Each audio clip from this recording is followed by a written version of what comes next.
If a Thai spouse dies, what can you do to ensure that the foreign spouse remains in Thailand?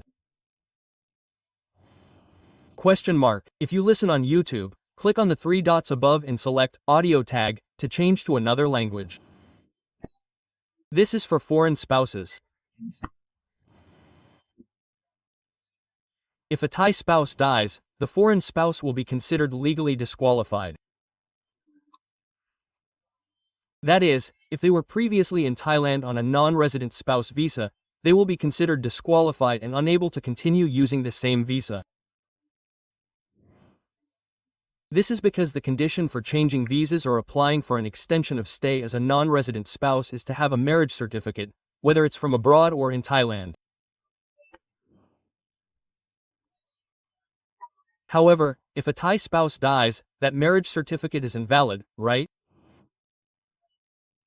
Even though there's a death certificate, who knows? No one wants that to happen. So, a death certificate is not a document that can be used to apply for an extension of stay. This is because the criteria for Thai law is that it's an application attached to a Thai spouse, right? Thais whose spouses are no longer living together won't have this right. Actually, this question comes from the man's side. Usually, only women ask. They ask, if a Thai husband dies, what should they do to allow their foreign wife to remain in Thailand?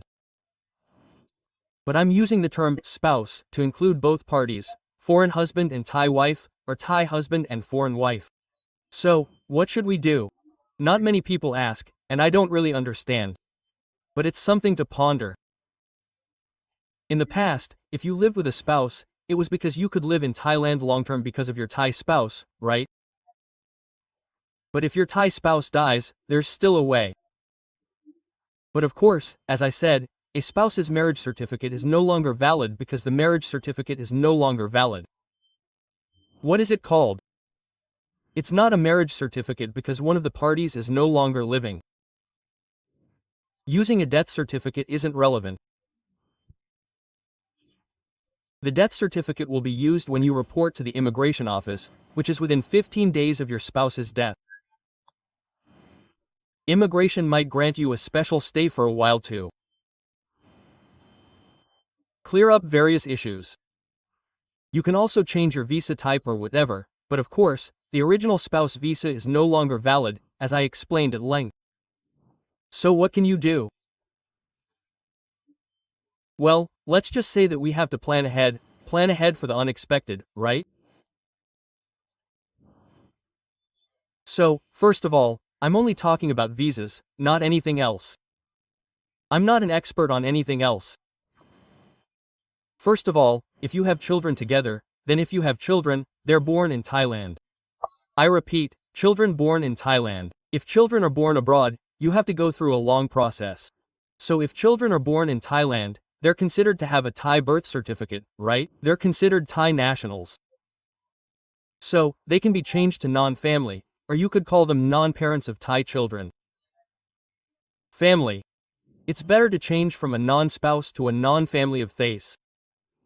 You can change from a marriage certificate to a child's birth certificate instead. You can use any evidence that shows you have some sort of relationship with a Thai person. I mean, you can be the father or mother of a Thai person or the spouse of a Thai person. You can have children together. Okay, so it's a guarantee. It's reasonable.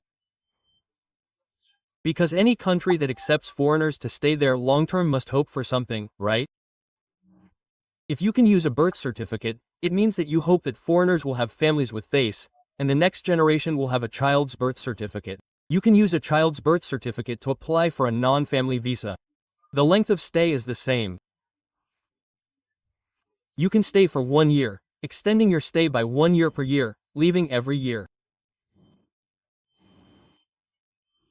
Everything is the same as for a spouse, including money, because you're a parent. You have money to support your child. And if you don't have children, you might be old. I want to have one.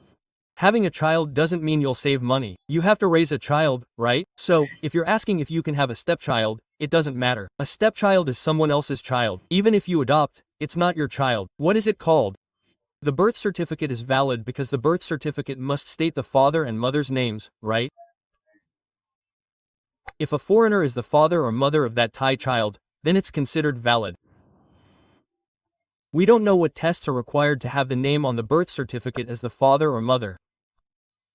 But if you have a direct child together, it might already be valid. I'm not sure if an adopted child is allowed. It should be possible. You'll have to look into it again. Another case is a retirement visa. But it says you're 50 years old or older to be able to apply. If you're not old yet, what is it called? You have to prepare in advance. The obstacles to a retirement visa are having 800,000 baht in a Thai bank account or having an income of 65,000 baht, which is a proof of income certified by the embassy and translated into Thai with the translation certified by the department. Consular work. If it's about money, it's probably the easiest. It depends on the situation and each person's readiness. If you're not ready yet, wow, 800,000 baht. On one hand, it's a lot.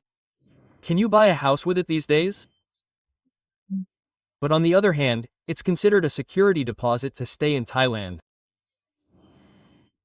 They're not using your money, they're just locking it up.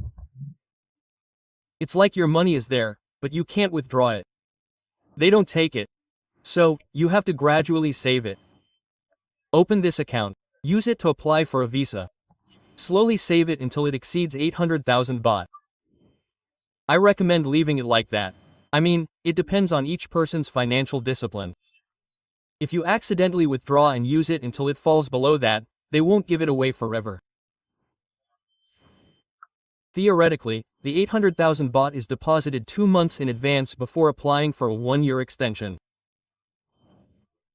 Then, after the 1-year extension is approved, you have to continue to deposit it. Half of it is 400,000 for another 3 months. If we're going by theory, it's like this. In reality, you'll have to ask the immigration officer again. And now, they don't tell you to deposit it all the time, right? But some people may lack financial discipline. They might accidentally use it and then, when the time is near, they suddenly say, "Oh, I don't have enough money." What do? So I recommend depositing it all the time. If you don't think you can manage it yourself, it's up to you. Retirement is another option. But if you're 50 or older and have 800,000 in savings, if you don't have that much, gradually save it in an account. This account with 800,000 is like a document that allows us to stay in Thailand. They don't really raise the price for how much money you need. I've heard about 800,000 for a long time, right? The conditions are, sometimes it might not be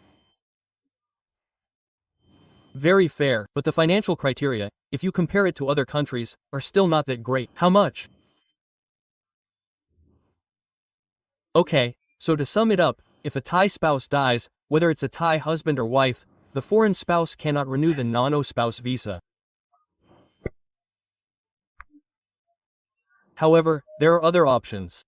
For example, if you have children together, you can avoid this and apply for a non-family visa. You can use the child's Thai birth certificate instead. Whether it's a direct parent or an adopted child, that's another matter. Having your child's name on the birth certificate is fine. Another option is to save money until you're 50 or older and have 800,000 baht in a Thai bank account. You can apply for a non-retirement visa. If you have experience with this or have any other ideas, you can share them in the comments below the video. It might be helpful to others. And if you're following along, you can watch it at go.com on the screen or at the link below the video. There's information about foreigners wanting to stay in Thailand long term. I'll compile it all there. Thank you for listening today.